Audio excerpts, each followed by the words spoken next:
G'day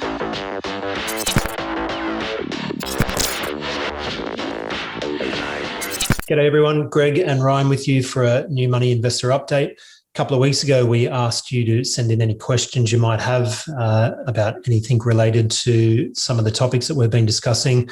So we're going to go through that mailbag today, and we want to make it a semi-regular event as well. So any questions that you do have about any of the issues relating to crypto. One thing I would say though is we don't really want to talk about price action, where we think prices are going to go, where do you think this is a good buy. We're trying to get a good understanding of the financial architecture and how it works, because we think once you have that understanding and once you have that knowledge, you're going to be a better investor and a more knowledgeable investor, and that'll help you hold on through volatile periods. So Ryan, thanks for joining us, mate. We've got a bunch of questions here. First question is, from Adrian. I've come across some commentary that suggests blockchain ledger technology will have a 1 to 2 decade pronounced significance, which will fade in line with the advent of quantum computing.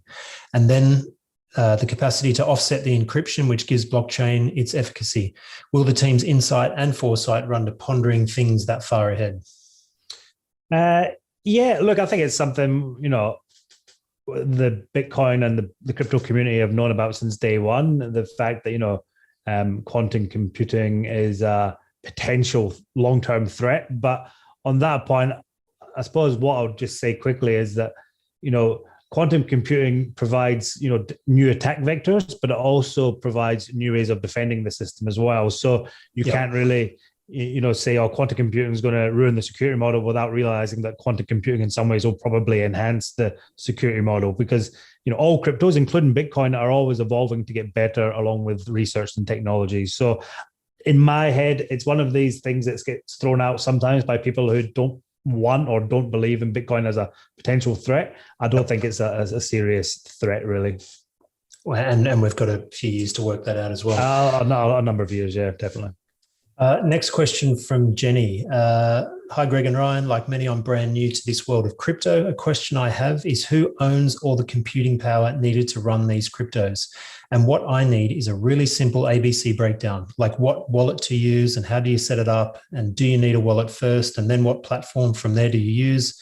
I'm hoping that's exactly what you can tell those of us who are older and clueless to the mechanics of it all. And also, what sort of things can you actually buy in Australia with crypto right now? And I see other countries have a Visa card that you can buy things with crypto, but does Australia have that yet? So there's a couple of questions there. We'll start off with who owns all the computing power? Yeah, so they're what are known as miners, Bitcoin miners, or miners for any other cryptocurrency. So anyone can be a miner. So in terms of Bitcoin, it's too expensive now for me or you to do it. Although in the past we could have. The difficulty level is too high now for the average Joe to do it. But any corporation in the world, and there's lots of innovative companies around the world, in America, Canada, Norway, Iceland, Europe, Russia, China, everywhere. People just creating mining companies that dedicate computing resources. So it's a free market. It's anyone can come in and out. There's no restrictions. There's no, regulatory stuff. There's no appointing who can do what. It's a completely free market, and that in itself keeps the network decentralized. Is the main competitive advantage there just access to cheap energy? Exactly right. Yeah, access to cheap energy. That's the number one competitive advantage. The price of Bitcoin is so high right now, though, that's not as important in some respects, but it can be when the difficulty level increases enough, or the price falls enough that the computing power at the margins becomes, I think when we were around about $6,000 of Bitcoin, that was a huge factor. But once we got over 10, it became less of a factor.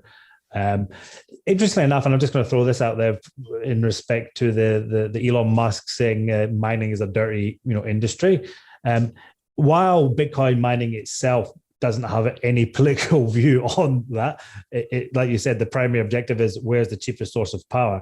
Yep. It does actually lend itself to promoting renewable energy industries, especially in stranded assets that would otherwise be uneconomic. So, for example, for renewable to be economic, it has to be near a population center.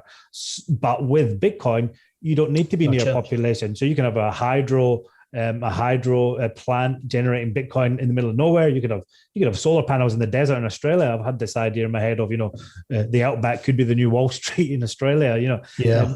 So actually, it does lend itself to renewables, because in a lot of circumstances, when you take away the specifics around being near population centers, they can be the cheapest source. So but that's how it works. Now, the next question is around, I guess, the mechanics of being able to trade this stuff, like the wallet, and, do you need a wallet first? What platform? There's been a few questions on that. So perhaps you could just answer that generally and just see whether, is there stuff in the supporting materials for that? Is that something that we're going to do in the future? I know that our aim was to talk about the fundamentals first before we sort of set all that up. What are you thinking there, mate? So I think when we do get to specific recommendations, and we will do fairly soon, in the next few weeks, we will always give specific instructions when it's something new like crypto, because I understand that completely, that, if we say it's a new world, it's a new world. So if we do specific recommendations, we'll have instructions, and I'll try and make them as clear as possible. From my understanding, we did provide a free report though as well to new subscribers called. It's on the subscriber site. I think it's called your crypto trading setup guide or something along those lines. So check the subscriber site and make sure you've got that report. If you've not, let us know and I'll get it added. But I'm pretty sure you should have access to that. And that tells you how to set up a Bitcoin wallet, to set up an exchange, how to transfer Bitcoin. And it does give some explanation on how each things work. I would say though, you do need to put in a little bit of effort yourself. And sometimes you need to, like, maybe if I point you to a specific wallet, you might just have to do a Google or see on the company's website, because they'll have instructions itself, because there's, once you've got a lot of people, everyone's got their own issues. And sometimes you have to do a little bit of digging yourself, but I'll try my best to make it as easy as possible. No worries. And the final question there was around Visa cards. What can you pay or what can you buy in Australia with cryptos? And just on the Visa card, can you put cryptos on your Visa card? Yeah, you can. There's a number of products out there. I use a Wirex card myself. I think there's another one called Crypto.com. I think they've got one. And usually, how do you spell Wirex? Is that just W-I-R-E? W-I-R-E-X. Technically speaking, I'm storing cryptos on the card, but I'm converting it to Aussie dollars to spend it. So it's not quite like spending my crypto directly, but that's mainly because not all retailers will accept crypto or have the software to accept it yet. But as crypto becomes more prevalent, and you are seeing companies like Western Union start to use it and accept it, and even Visa said they're happy to use stable coins. So once that starts to proliferate, right, then the sort of FPOS software and that will start to become good enough to accept crypto. And the cards, I think over time, that'll be a feature of the card. You can store your value in any asset you want, and you can spend it in any asset you want.